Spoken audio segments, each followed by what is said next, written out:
ಪ್ರೀತಿಯುಳ್ಳ ದೇವಜನರೇ, ನಿಮ್ಮೆಲ್ಲರಿಗೂ ಯೇಸು ಕ್ರಿಸ್ತನ ಮಧುರವಾದ ನಾಮದಲ್ಲಿ ವಂದನೆಗಳು. ಶಾಲೋಮ್, ನಿಮಗೆ ಸಮಾಧಾನವಾಗಲಿ.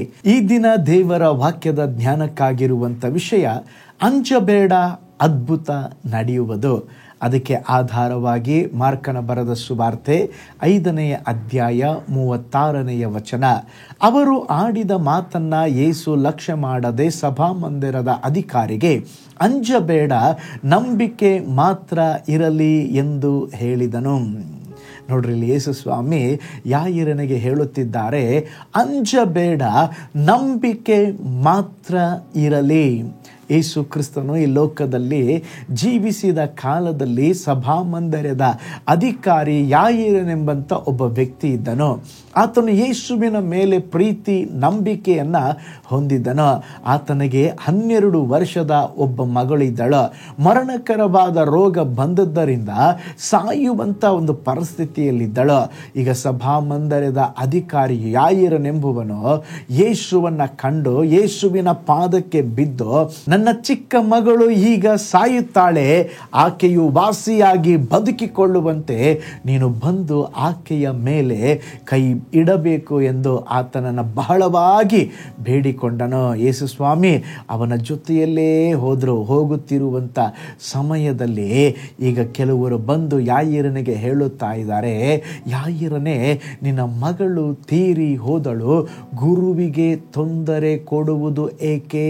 ಯೇಸು ಸ್ವಾಮಿಗೆ ಬರಬೇಡ ಅಂತ ಹೇಳ್ಬಿಡು, ಏಕೆಂದ್ರೆ ಸೀರಿಯಸ್ ಆಗಿದ್ದಾಗ ಬಂದು ಪ್ರೇಯರ್ ಮಾಡಿದ್ರೆ ಅದ್ಭುತ ನಡೆಯುತ್ತಾ ಇತ್ತು, ಈಗ ತೀರಿ ಹೋಗಿದ್ದಾಳೆ ಎಂಬುದಾಗಿ ಕೇಳಿದಾಗ ಯಾಯಿರನ ಜೀವಿತದಲ್ಲಿ ಒಂದು ಕಣ್ಣೀರಿನ ಅನುಭವ, ದುಃಖದ ಅನುಭವ.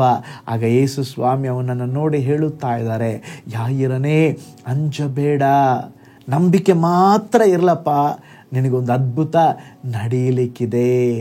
ಆ ಮಾತುಗಳು ಅವನನ್ನು ದೃಢಪಡಿಸಿತು. ಅವನು ಯೇಸುವನ್ನು ನಂಬಿದ. ಈಗ ಯೇಸು ಸ್ವಾಮಿ ಮನೆಗೆ ಹೋಗಿ ಸತ್ತಂತ ಯಾಯಿರನ ಮಗಳನ್ನು ಮುಟ್ಟಿ ಸತ್ತ ಅವಸ್ಥೆಯಿಂದ ಎಬ್ಬಿಸಿದರು.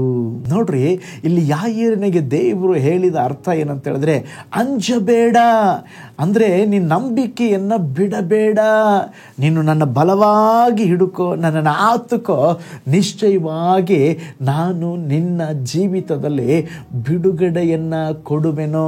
ನೋಡ್ರಿ, ನಂಬಿಕೆ ಅಂತ ಹೇಳಿದ್ರೆ ಸ್ತೋತ್ರ, ಅಸಾಧ್ಯವಾದಂಥ ಪರಿಸ್ಥಿತಿಯಲ್ಲೋ ಸತ್ತ ಅವಸ್ಥೆಗಳ ಮಧ್ಯದಲ್ಲಿ ಸಹ ನಾವು ದೇವರನ್ನ ನಂಬುವಂಥದ್ದು. ನಿಮ್ಮ ರೋಗ ಎಷ್ಟೇ ಘೋರವಾಗಿದ್ದರೂ ಸ್ತೋತ್ರ, ಕರ್ತನು ನಿಮ್ಮನ್ನು ಗುಣಪಡಿಸಿ ಅದ್ಭುತವನ್ನು ಮಾಡಲು ಅವರು ಶಕ್ತರಾಗಿದ್ದಾರೆ. ಹಲ್ಲೆಲೂಯ. ನಿಮ್ಮ ರೋಗ ಎಷ್ಟೇ ಭಯಂಕರವಾಗಿದ್ದರೂ ಇರಬಹುದು, ನಿಮ್ಮ ಸಮಸ್ಯೆ ಎಷ್ಟೇ ಘೋರವಾಗಿರಬಹುದು, ನೀವು ಸಾಲದ ಹೊರೆ ತೀರಿಸಲಾರದಷ್ಟು ದೊಡ್ಡದಾಗಿರಬಹುದು, ನಿಮ್ಮ ಅವಶ್ಯಕತೆ ಬಲು ದೊಡ್ಡದಾಗಿರಬಹುದು, ಅವೆಲ್ಲವುಗಳಿಗಿಂತ ದೊಡ್ಡವನಾದಂಥ ದೇವರು ನಿಮ್ಮನ್ನು ನೋಡಿ ಹೇಳ ಬಯಸುವಂಥ ಒಂದು ಕಾರ್ಯ, ಅಂಜಬೇಡ, ಅದ್ಭುತ ನಡೆಯುವುದು. ನಿಮ್ಮ ವಿವಾಹದ ವಿಷಯದಲ್ಲಿ ಭಯಭ್ರಾಂತರಾಗಿ ಕುಳಿತಿದ್ದೀರಾ, ಅಂಜಬೇಡ್ರಿ, ದೇವರೊಂದು ಅದ್ಭುತವನ್ನು ಮಾಡಲಿಕ್ಕಿದ್ದಾರೆ.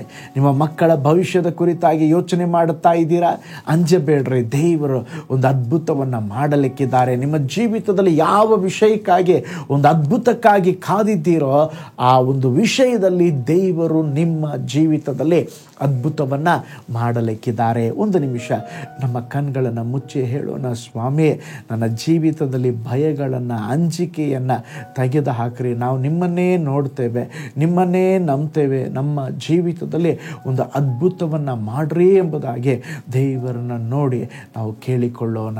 Hallelujah, hallelujah, hallelujah.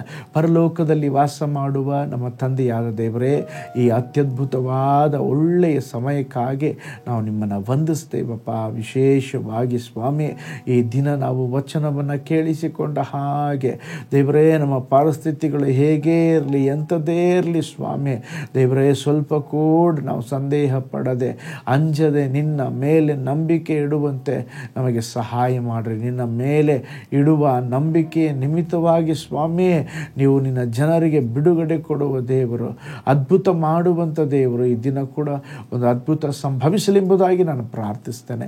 ನೀವು ಆಳ್ವಿಕೆ ಮಾಡಿರಿ, ಯೇಸುವಿನ ಹೆಸರಿನಲ್ಲಿ ತಂದೆಯೇ, ಆಮೇನ್.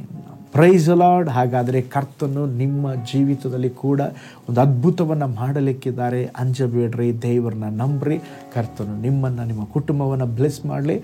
ನಾಳೆ ಮಗದೊಂದು ದೈನಂದಿನ ಜ್ಞಾನದಲ್ಲಿ ನಾನು ನಿಮ್ಮನ್ನು ಸಂಧಿಸ್ತೇನೆ. ನಾನು ನಿಮ್ಮ ಪ್ರೀತಿಯ ಸೇವಕ pastor Paul Joy. God bless you all.